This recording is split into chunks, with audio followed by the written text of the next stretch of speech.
Hello there, everyone. Today I am recording on the 5th anniversary of my first ever weather alert capture. And in fact, it's very close to being the exact time of day. I think this is less than 20 minutes before the exact time of day that happened. Back at my grandparents' house in the mountains on their original Radio Shack 12-249. And I was actually able to go to the thrift store, so special thanks to my mom for taking me today. Here's what I found. First, this AT&T telephone, which I have seen some videos of. I've heard good things about this set, so when this one showed up at this price, I decided to get it. It's not new, but it's got all the accessories and I think the manual in there. And this Panasonic expansion handset. This is a bit newer than what I usually like, but I should be able to connect this with a system that I'm going to be selling soon, or maybe sell it separately. So at this price, I think I could offer a reasonable price online. This was actually half off, ironically enough. As was this Midland WR100 from January of 2008. Unfortunately, it does have some pretty major battery leakage.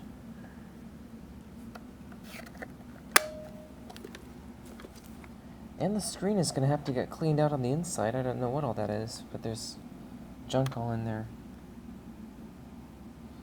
But it looks like it is in decent shape otherwise.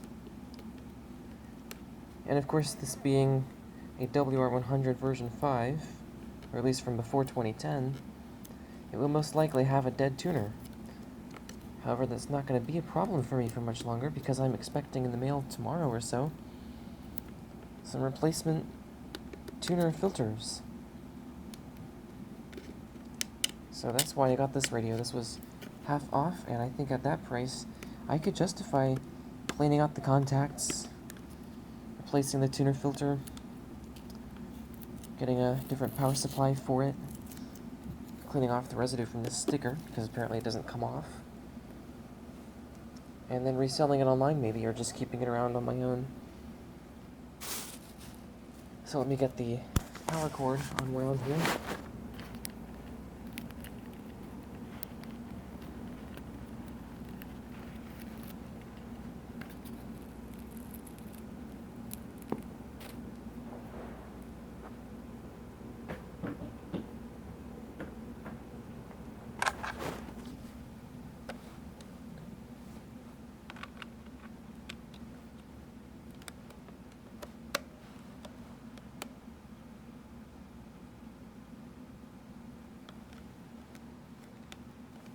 I don't know why it's saying no message. That's interesting.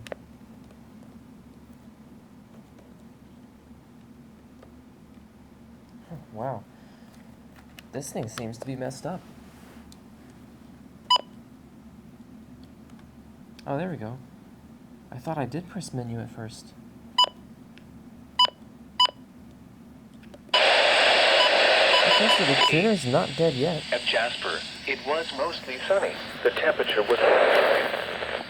At Monroe, it was mostly sunny. It's a pretty good signal here in the basement. Showers and thunderstorms was mostly sunny and 95. Wind southwest at 7. That button could use some cleaning, I think. It was sunny. Wind southwest at 9. If it even works at all. At Tacoma, and oh 94. Boy. Wind 06 inches and falling. This is messed up. Look at that. Wow, I don't know what to do with this.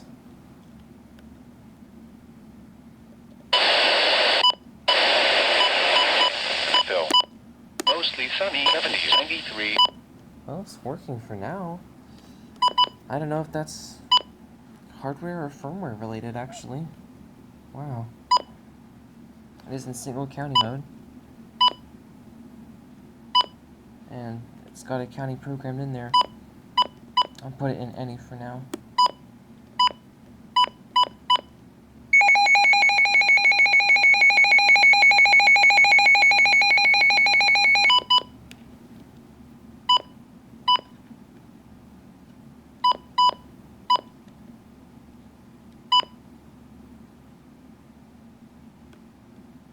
Oh boy.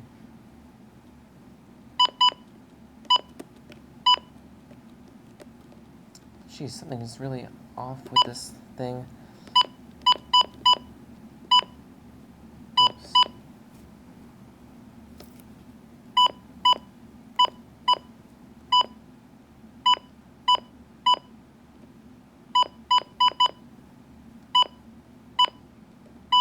Producing gusty winds and locally heavy rainfall. A few storms will be capable of producing isolated strong to damaging wind gusts and localized flash flooding. Maximum heat index values will reach 99 to 104 degrees. Alright, well there it is. I have no idea what to make of this, acting as weird as it does. But maybe I can just solve that problem by cleaning the inside of the button pad here. But the tuner actually does seem to work for now, which is pretty interesting.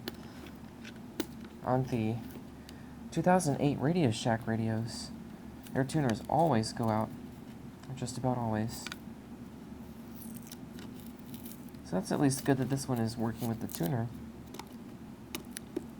And with all that corrosion, I'm not sure if I'll need to replace the contacts or if I can get away with just cleaning them. We'll see. Alright, so that'll be it for this video. I'll make another one probably on my other channel where I can show those phones. But there we go. I got a new radio on the 5-year anniversary of my first ever weather alert catch. That's pretty cool.